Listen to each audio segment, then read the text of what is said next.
বিসমিল্লাহির রহমানির রহিম। Honourable viewers, আসসালামু আলাইকুম।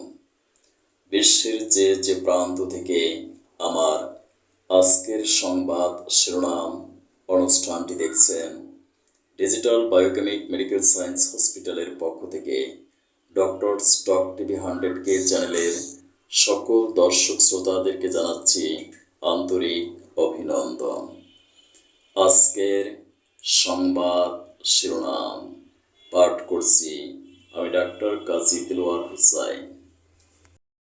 সাবেক মেয়র ফজলুর তাপস ও তার স্ত্রীর বিরুদ্ধে 570 কোটি টাকার অস্বাভাবিক লেনদেন, 9 লাখ মার্কিন ডলার পাচার ও প্রায় 80 কোটি টাকার অবৈধ সম্পদের প্রমাণ মিলেছে।